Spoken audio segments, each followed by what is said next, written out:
Semua saudara yang saya kasihi, satu sukacita buat saya boleh memberitakan firman Tuhan buat saudara. Hari ini kita mau belajar langsung aja cepet, satu topik firman Tuhan, satu tema yang Tuhan kasih. Beberapa saat lalu tiba-tiba muncul kata ini, lalu Tuhan membukakan banyak hal melalui judul ini. Lost in the house, tersesat di dalam rumah. Masa bisa orang tersesat di rumah? Bisa. Ya, ada kisahnya. Kita akan belajar dari satu kisah di mana orang ini ada di rumah tapi tersesat justru di dalam rumahnya sendiri. Jangan-jangan selama ini kita hidup jadi orang percaya, jadi orang yang sungguh-sungguh, taat beribadah, taat memberikan persembahan, taat melakukan firman, tetapi apa yang terjadi tanpa kita sadar, kita sedang tersesat di dalam rumah kita sendiri. Bahkan kita tersesat di rumah Bapa kita di surga.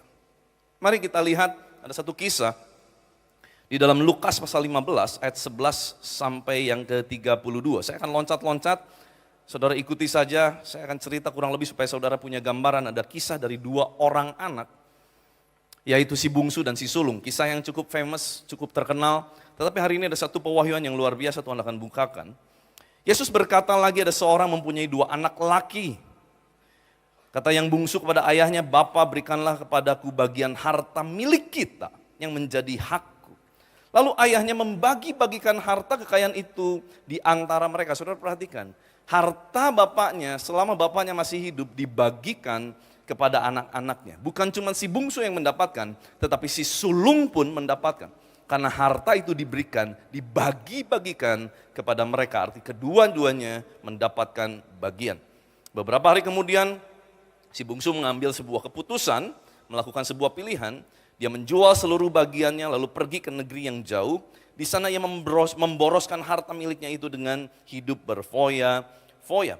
Setelah dihabiskan semuanya, timbullah bencana kelaparan di dalam negeri itu dan ia pun mulai melarat. Lalu ia pergi dan bekerja pada seorang majikan di negeri itu. Orang itu menyuruhnya ke ladang untuk menjaga babinya. Singkat cerita, saking gak ada makan, lapar, dia makan ampas babi. Lalu pemilik peternakan babi pun marah. Lalu dia mengusir si anak bungsu ini. Bayangin saudara, dia mau makan makanan babi pun dianggap sudah tidak layak. Betapa diinjak, direndahkan, dihancurkan. Itulah keadaan si bungsu. Dari yang begitu kaya raya, tetapi karena dia tidak bisa mengelola dengan baik berkat Tuhan. Dia tidak tahu posisi dia sebagai anak bapaknya. Akhirnya malang sekali. Seorang yang harusnya mempunyai segalanya, hancur berkeping-keping, bahkan diinjak dan ditinggalkan orang. Nah, singkat cerita saudara kita loncat. Dia pulang ke rumahnya, bapaknya udah nungguin. Dan begitu bapaknya tahu si bungsu pulang, apa yang bapaknya berikan? Pesta besar. Ya. Seekor lembu tambun dipotong, melakukan pesta, diberikan cincin, diberikan jubah kebesaran, dikembalikan kepada keadaannya. Tuhan mengangkat kembali sebagai Bapa di sorga, lambang dari Bapa di sorga. Setiap orang yang bertobat dengan sungguh-sungguh, Tuhan gak pandang bulu. Mau sehancur apapun hidupmu, Tuhan mengembalikannya. Dan singkat cerita, apa yang terjadi setelah pesta itu terjadi, ada satu kejadian yang menarik sekali. Di sana dikatakan, tetapi anaknya yang sulung berada di ladang. Dan ketika ia pulang, saudara dengar anak yang sulung rajin bekerja. Anak yang sulung taat sekali. Anak yang sulung habis-habisan buat bapaknya. Dia ada di ladang sekalipun anak bungsu pulang dia tidak tahu. Tetapi anak yang sulung berada di ladang dan ketika ia pulang dan dekat ke rumah, ia mendengar bunyi seruling dan nyanyian tari-tarian. Lalu ia memanggil salah seorang hamba dan bertanya kepadanya, apa arti semuanya itu? Jawab hamba itu, adikmu telah kembali, ayahmu telah menyembelih anak lembu tambun karena ia mendapatnya kembali dengan sehat. Apa yang terjadi? Si sulung bukan bersuka cita tetapi marahlah anak sulung itu dan ia tidak mau masuk. Lalu ayahnya yang keluar dan berbicara dengan dia. Apa percakapan mereka? Ayat 29. Tetapi ia menjawab ayahnya katanya, telah bertahun-tahun aku melayani Bapa. Belum pernah aku melanggar perintah Bapa, tetapi kepadaku belum pernah Bapa memberikan seekor anak kambing untuk bersuka cita dengan sahabat-sahabatku. Dia nggak pakai kata lembu tambun, dia pakai kata anak kambing. Nggak salah catat, enggak. Artinya apa? Bahkan yang kecil pun, gue nggak pernah minta kambing pun, Bapak nggak pernah sembelih kambing. Ini udah ngaco, nggak bener, Bapak kasih lembu, yang jelas harganya lebih mahal. Saudara bandingkan. Ya, dia sedang membandingkan dirinya. Tetapi baru saja datang anak Bapak yang telah memboroskan harta kekayaan Bapak bersama-sama dengan pelacur-pelacur. Alkitab tidak pernah mencatat laki-laki bungsu ini bermain dengan pelacur. Ya, Alkitab mencatat memboroskan hartanya. Tetapi bayangkan si sulung yang ada di rumah yang nggak tahu apa-apa, belum zaman media sosial. Kalau sekarang mungkin kita bisa lihat si bungsu lagi ngapain, di trace ya dari media sosialnya. Dulu nggak ada, saudara. Jadi ini semua adalah asumsi yang ada di dalam kepala dari si sulung. Maka Bapak menyembelih anak lembu tambun itu untuk dia, kata ayahnya kepadanya, anakku, engkau selalu bersama-sama dengan aku dan segala kepunyaanku adalah kepunyaanmu. Kita patut bersuka cita dan bergembira karena adikmu telah mati dan menjadi hidup kembali, ia telah hilang dan didapat kembali. Saudara, menarik sekali waktu saya baca kisah ini, satu hal Tuhan bicara kepada saya, satu kata, yaitu self-centeredness. Self-centeredness. Kehidupan yang hanya berpusat kepada aku, diriku, aku. Apa yang terjadi? Kehidupan self-centeredness akan membuat seseorang terhilang bahkan ketika ia ada di rumah Bapa. Saudara datang beribadah, saudara rajin beribadah, saudara ada di dalam sebuah pelayanan bahkan mungkin. Tetapi when self-centeredness consumes you, saat self-center itu berpusat pada diri itu menguasaimu, menghanguskanmu, apa yang terjadi? Engkau bahkan tidak sadar bahwa semua berkat-berkat Bapa di sorga sudah engkau miliki. Saudara, ada hal yang kita perlu belajar. Yang pertama adalah the father offered the inheritance. Kita perlu belajar dari si bungsu. Kita perlu mengerti bahwa ada yang lebih penting dari sekedar apa yang bisa keluar dari Bapa di surga. Tetapi yaitu pribadinya sendiri. Saya ulang dengan perlahan. Ada sesuatu yang penting waktu engkau menjadi orang percaya, menjadi orang Kristen yang sungguh-sungguh. Ada sesuatu yang lebih penting dari apa yang kau kejar, yaitu berkat-berkat atau segala yang keluar dari Bapa kita di sorga. Ada satu yang lebih penting dari itu semua, yaitu pribadi Bapa di sorga. Mari renungkan ini sebentar. Apakah hari ini engkau duduk diam di sini mendengarkan firman Tuhan karena engkau rindu mendengar Bapamu berbicara kepadamu? Atau engkau hanya rindu supaya engkau pulang, engkau puas, lalu engkau merasa aku sudah menjalankan kewajiban agamaku? Mari kita renungkan kembali esensi dari kita bergereja. Esensi dari kehidupan kita sebagai orang percaya. The father offered the inheritance. Harusnya esensinya adalah pribadi Bapa itu jauh lebih penting dari apa yang dapat diwariskan oleh Bapa kepada setiap kita. Ada amin? Ya betul, Tuhan akan memberkatimu. Tuhan akan membuatmu menjadi kaya raya, itu semua firman Tuhan. Tuhan membuatmu menjadi apa lagi? Kau diberkati dengan kesehatan, kau diberkati dengan damai sejahtera. Semua berkat-berkat yang keluar dari Bapa. Ya betul. Tetapi apakah itu substansi dari kehidupan kekristenan? No. Substansinya adalah satu hari semua yang kita miliki ini, even kesehatan kita. Semuanya akan habis dan kita semua akan mati meninggalkan dunia ini. Lalu kita kembali kepada rumah Bapa kita. Bagaimana saat kita nanti berhadapan muka dengan Bapa kita? Apakah kita dapat mempertanggungjawabkan segala sesuatu yang sudah kita lakukan selama kita hidup di muka bumi ini? Di ayat ke-12 dikatakan, Bapa, berikanlah kepadaku bagian harta milik kita yang menjadi hakku. Saudara, kata harta milik dalam bahasa Yunani, ousia, itu artinya adalah eksistensi atau substansi hidup. Saudara tolong mengerti ini. Buat kebudayaan pada saat itu, kalau seseorang minta harta warisan di saat bapaknya masih hidup, itu artinya yang dia minta bukan cuma harta, tetapi dia minta hidup atau daging atau substansi, eksistensi dari bapaknya itu harus dicabut dan diambil, diserahkan. Berapa banyak yang menyadari bahwa banyak di antara kita, sadar nggak sadar, seringkali kita berusaha mencabut eksistensi Bapa kita di surga untuk kita tarik menjadi kepentingan pribadi kita. Tuhan tolong berkati aku harus jadi kaya karena aku sudah ikut Tuhan sungguh-sungguh. Tuhan tolong berkati aku dengan kesehatan karena aku sudah sungguh-sungguh ikut Tuhan. Kita berusaha menarik substansi Bapa. Tapi kita lupa, kita nggak pengen Bapaknya. Kita cuma pengen substansinya, kita pengen bagiannya saja. Dan kita tarik itu dalam kehidupan orang percaya. Makanya banyak orang yang akhirnya nggak diberkati waktu udah jadi Kristen sungguh-sungguh, kecewa dan meninggalkan Tuhan Yesus. Kenapa? Karena yang pengen ditarik adalah seperti si bungsu ini. Sekalipun bapaknya masih hidup, dia berusaha ambil bagian dari apa yang harusnya bukan jadi bagiannya. Belum waktunya. Saudara, tapi kita perlu mengerti hatinya Tuhan, bahwa Tuhan mau semua yang Tuhan mau berikan, jangan sampai akhirnya menghancurkan kehidupan kita. Jangan sampai kita berkata, aku mau semua yang bisa aku dapatkan darimu ya Tuhan, tetapi aku tidak mau kamu ya Tuhan. Ini mengerikan saudara ya. Aku mau semua yang bisa aku dapatkan darimu, tapi aku tidak mau kamu ya Tuhan. Itu bahaya sekali. Nah saudara, self-centeredness membuat si bungsu berpikir bahwa hidup ini hanya tentang dirinya. Akibatnya apa? Satu, ia tidak sabar menunggu waktu yang tepat. Saudara, waktu engkau dikuasai oleh self-centered, tentang dirimu, bisnismu, proyekmu, keluargamu, kamu gitu ya. Maka kita tidak akan sadar lagi, sehingga kita tidak bisa menunggu waktu yang tepat. Si bungsu tidak sadar bahwa berkat tanpa kedewasaan akan membawa kehancuran. Kita lihat kisah ini. Akhirnya bapaknya tetap kasih, tapi apa yang terjadi? Ketidakdewasaan dia dalam pengelolaan berkat Tuhan, ketidaksiapan dia dalam mengelola berkat Tuhan, menghancurkan seluruh hidupnya. Kehancuran masuk dalam hidupnya. Mungkin saudara engkau berdoa hari ini minta berkat Tuhan, dan Tuhan belum memberkatimu. Yang kita perlu cek adalah bukan apakah Tuhan bisa memberkati kita atau tidak, bukan. Yang kita perlu cek adalah apakah kita siap atau tidak menerima berkat Tuhan.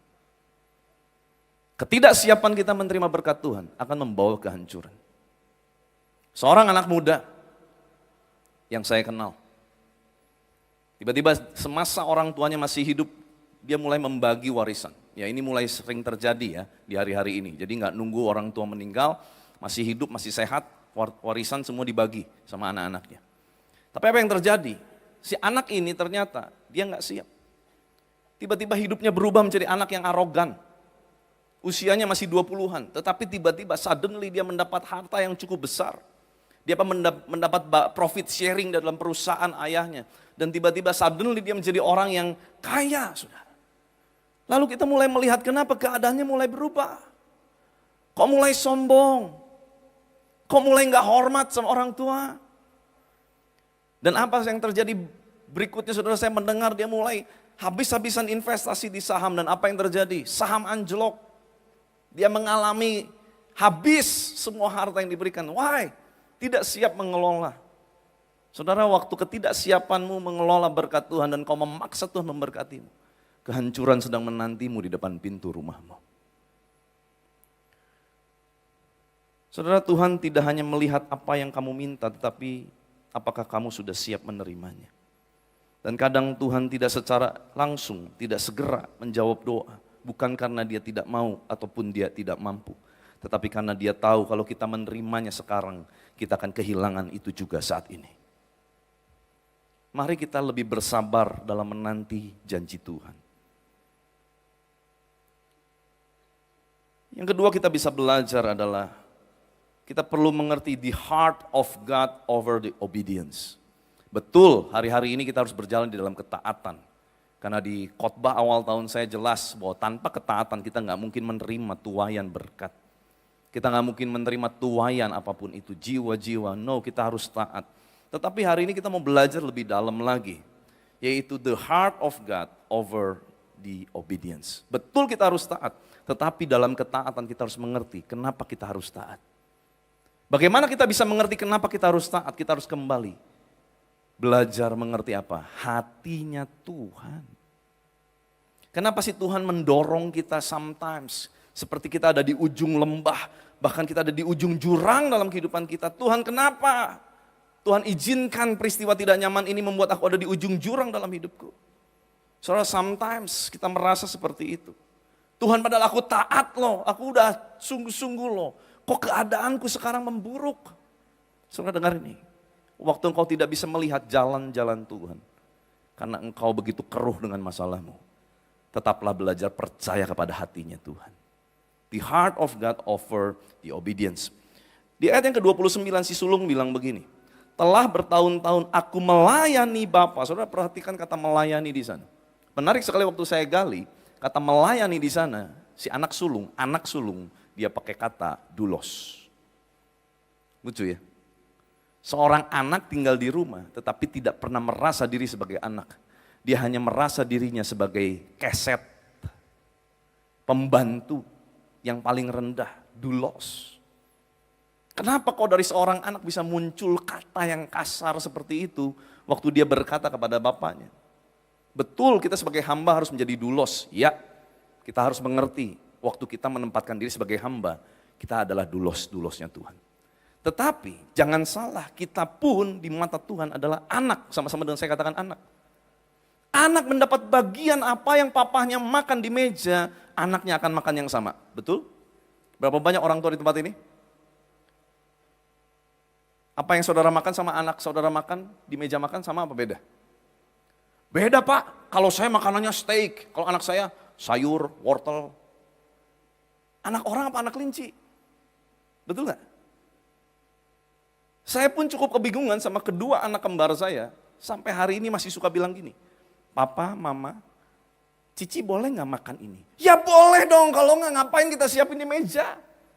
Itu buat kamu, anytime you want you eat it. Setiap kamu perlu, kamu lapar, makan itu. Berapa banyak di antara kita masih merasa kita adalah anak Tuhan, tetapi kita merasa kita tidak mendapat bagian di dalam segala yang Bapa kita berikan. Saudara, kematian Kristus itu menjadikan kita anak-anak Allah loh. Berapa banyak kita masih merengek sama Tuhan seolah-olah kita tidak layak untuk terima anugerah itu. Ya, sometimes dosa membuat kita akhirnya merasa nggak layak, merasa kita malu. Yaitu dosa, intimidasi datang kemudian. Tetapi saya mau negaskan lagi bahwa segala milik Bapa kita adalah milik kita. Karena kita anak, amin. Tapi bukan berarti kita calutak, saudara-saudara tahu calutak ya. Jangan kita kurang ajar sama Bapa, bukan. Saya mau mengajak kita punya sense of belonging terhadap segala yang sudah diberikan kepada kehidupan kita oleh Bapa kita. Apa yang Tuhan sediakan di mejamu, apa yang Tuhan sediakan dalam pekerjaanmu, berkat-berkat yang Tuhan berikan. You need to have a sense of belonging about that. Kita harus punya rasa memiliki terhadap berkat-berkat Tuhan itu. Sehingga kita mengelolanya dengan baik. Yang menangkap boleh katakan amin. Saudara sorry ya keras ya firmannya, tapi gak apa-apa. Saya percaya jemaat di tempat ini adalah jemaat yang suka makanan keras, katakan amin. Sedikit aminnya. Saudara, kita belajar dari si sulung apa? Dia ada di dalam rumah, tapi dia tidak pernah hidup sebagai anak. Dia merasa layak menerima sesuatu karena ketaatannya. Sampai dia bilang gini, Bapak, aku belum pernah melanggar perintah Bapak loh. Tetapi aku gak pernah diberi seekor anak kambing untuk bersukaria dengan sahabat-sahabatku. Dia hanya menjadikan dirinya taat karena dia mau sesuatu. Ini bahaya saudara. Ketaatan harusnya bukan karena kita mau sesuatu dari Tuhan maka kita taat. Tetapi ketaatan adalah bukti bahwa kita tahu kita adalah orang-orang, anak-anak yang mempercayakan diri kita kepada Bapa pemelihara kita. Saya ulang dengan perlahan, please listen it carefully. Kita taat bukan supaya kita menerima sesuatu dari Tuhan. Saudara dengar ini, waktu engkau taat bukan supaya engkau layak. Karena nobody, gak ada seorang pun layak terima berkat Tuhan. Kalau bukan karena Kristus. Kita terima Yesus kematiannya, maka itulah yang akan melayakkan kita. Bukan karena kita sendiri. Karena kita sekarang adalah anak-anak Tuhan. Kita dilayakkan menjadi anak-anak Allah, ada amin? Lalu kemudian apa yang kita bisa dapatkan dari itu? Oh, kita bisa mendapatkan berkat-berkat Tuhan, oke. Lalu kita mulai berjalan di dalam ketaatan. Lalu kita mulai merasa bahwa ketaatan itulah yang mendatangkan berkat. Nah ini celaka juga saudara. Akhirnya apa? Kita menggantungkan ketaatan kita hanya karena usaha pribadi kita. Bukan. Kita hidup taat, sungguh-sungguh sama Tuhan. Kenapa? Karena kita mempercayakan diri kita sama Tuhan.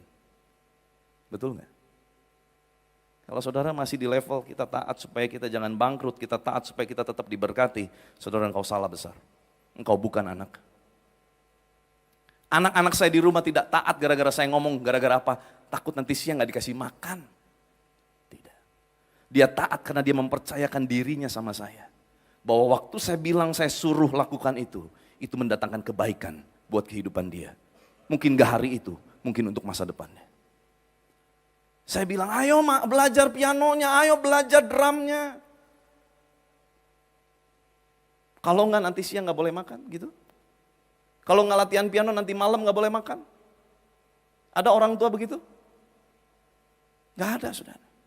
Kita bilang, ayo main piano, latihan piano yang benar supaya apa? Nanti satu hari kamu sebesar papa, kamu bisa muji nyembah Tuhan. Kamu bisa punya sesuatu skill yang akan membawa mungkin bisa jadi nanti kehidupan kamu bisa diberkati lewat itu.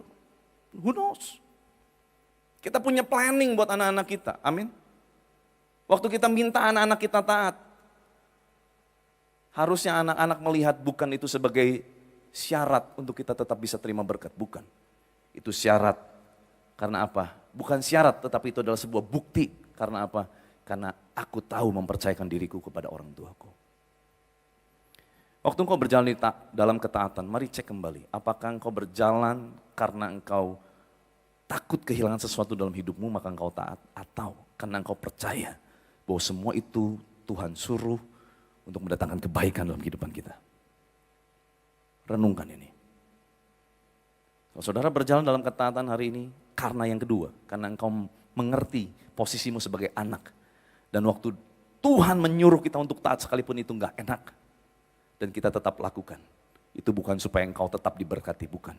Itu supaya membuktikan bahwa engkau adalah anak yang percaya kepada Bapaknya.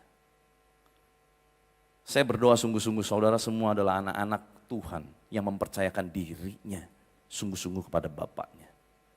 Sehingga waktu kita berjalan dalam ketaatan kita tahu apapun yang kita lakukan, itu tujuannya apa. Kita percaya bahwa segala yang terjadi dalam hidup kita ada di dalam pemeliharaan Tuhan. Self-centered ya, membuat seseorang merasa tidak pernah cukup. Mungkin saya akan berhenti di poin ini. Lukas 15 ayat 31. Anakku, engkau selalu bersama-sama dengan aku dan segala kepunyaanku adalah kepunyaanmu. Saudara hati-hati dengan self-centeredness. Melihat orang lain diberkati, iri. Melihat orang lain sukses, kecewa. Melihat pelayanan orang lain berkembang, mulai komparasi, membandingkan diri. Saudara ketika fokus kita adalah diri kita sendiri, kita akan kehilangan sukacita sebagai anak Bapa di sorga. Karena semua ditariknya kepada kita.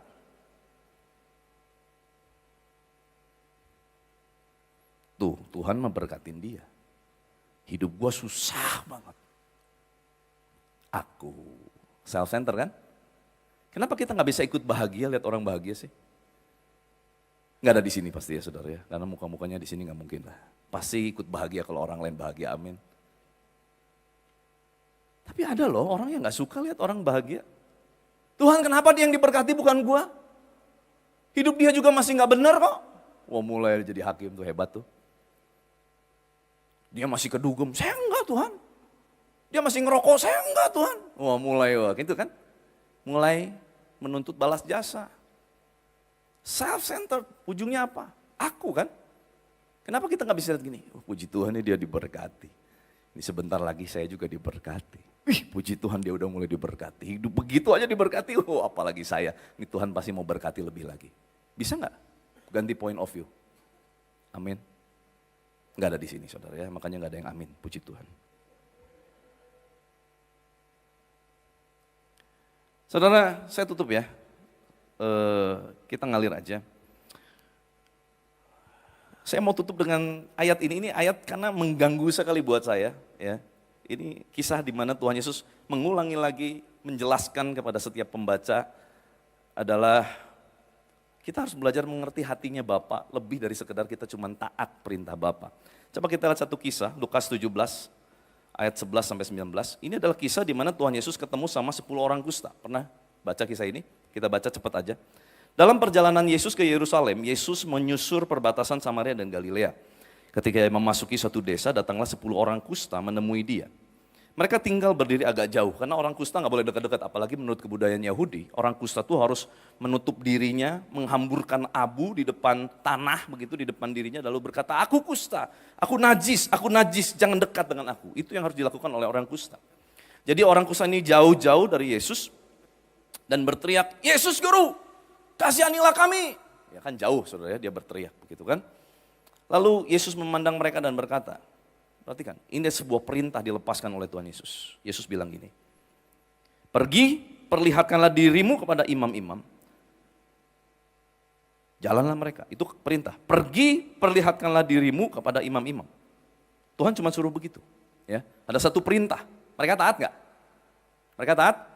Taat ya. Di ayat berikutnya dikatakan, lalu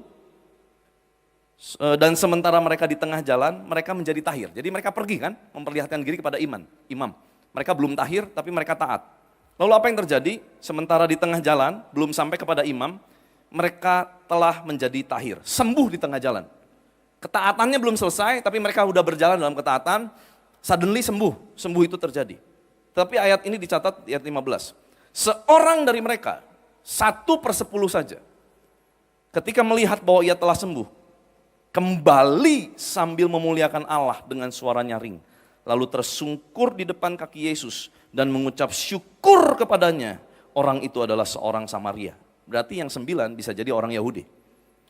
Lalu Yesus berkata, bukankah ke-10 orang tadi semuanya telah menjadi tahir? Yesus tahu loh, di tengah jalan mereka sembuh. Di manakah yang 9 orang itu? Yesus cari loh yang 9 orang itu. Tidak adakah di antara mereka yang kembali untuk memuliakan Allah selain daripada orang asing ini? Saudara bisa lihat gak ilustrasi ini? Luar biasa ya, firman Tuhan. Ada 10 orang sakit, minta sembuh, Yesus bilang pergi, kamu akan sembuh. Di tengah jalan mereka sembuh, 1 punya etika, 1 tahu hati Bapa, 1 dia bilang, ayo kita harus balik nih, say thank you. Yang 9, enggak, kita harus taat. Nanti jangan-jangan pas balik, kita gak jadi sembuh loh. Nah loh, nanti kita jadi bangkrut loh di tengah jalan loh kalau gak taat loh. Oke, ini relevan dengan keadaan kita kan? Enggak kak, kata si Samaria. Aku tetap mau balik, aku mau say thank you sama Tuhan Yesus. Dan apa yang terjadi? Setengah perjalanan tuh jauh loh saudara. Yesus masih di situ nongkrong nungguin loh. Halo? Bukankah waktu mereka pergi hati Yesus ikut dengan mereka? Bukankah kemana kita pergi hati Bapa ikut dengan kita? Tapi berapa banyak di antara kita yang setelah kita kemudian diberkati, alami mujizat, kita berpikir itu semua terjadi karena apa? Aku taat. Kita gak peduli bagaimana hati Bapa kita. Berapa banyak di antara kita yang hidup hanya untuk diri kita sendiri. Kita lupa bahwa kerajaan Allah harus berkembang. Kerajaan Allah membutuhkan biaya. Kerajaan Allah membutuhkan Anda. Kerajaan Allah membutuhkan apa yang kau bisa lakukan untuk kerajaan Allah. Kita lupa. 1 orang Samaria kembali. Dan waktu dia kembali, dia gak peduli Yesus masih ada di sana atau enggak. Tapi dia tahu hati Bapa. Lalu waktu Yesus masih di situ, Yesus nanya, yang 9 kemana? Bukankah semuanya sembuh? Bukannya semua diberkati? Bukannya semua alami mujizat? Why? Cuman kamu doang yang kembali. Peristiwa ini mencatat bahwa kita harus belajar mengerti hati Bapa. Lebih dari cuma kita berjalan dalam ketaatan. Saudara, saya ngomong begini bukan berarti ketaatan tidak penting. Saudara, kalau mau lihat pintu dibuka, kita harus berjalan dalam ketaatan. Tetapi kembali kepada motivasi kita. Taat untuk apa?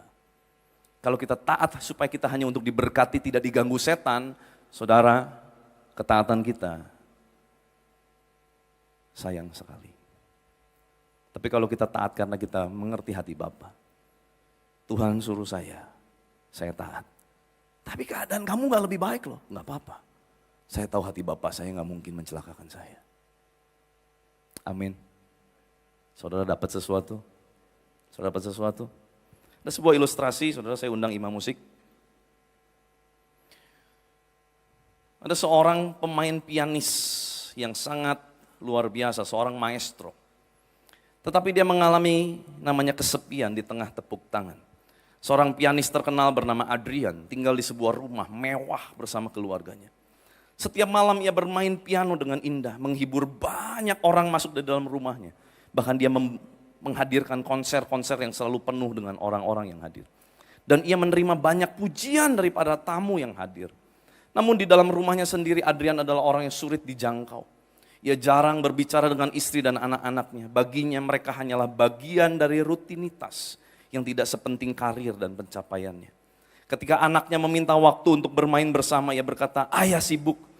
Lihatlah semua orang di luar mengagumi ayah, itu lebih penting." Hari berganti tahun, Adrian semakin terkenal, tetapi keluarganya semakin menjauh dan rapuh. Istrinya berhenti berbicara kepadanya kecuali untuk hal-hal yang penting saja. Anak-anaknya tumbuh tanpa banyak kenangan bersamanya. Suatu hari di ulang tahunnya yang ke-60, time flies, waktu begitu cepat berlalu. Adrian mengadakan pesta besar. Para tamu berdatangan, memberikan ucapan selamat berdecak kagum. Setelah pertunjukan pianonya yang megah, ia berdiri tengah ruangan dengan bangga. Tetapi kemudian ia menyadari sesuatu.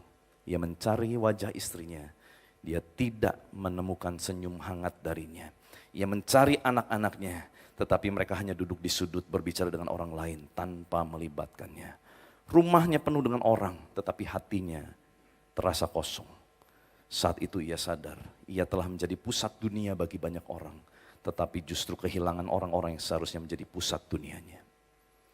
Seharusnya pusat dunia kita bukanlah diri kita, tetapi Bapa kita di surga. Biarlah apapun yang kita lakukan seperti untuk Tuhan. Bukan untuk kepentingan kita. Amin. Saya berdoa saudara dapat sesuatu, saya sangat terbatas saudara. Tetapi pengurapan Tuhan, biarlah itu yang bekerja dalam kehidupan Anda tanpa batas.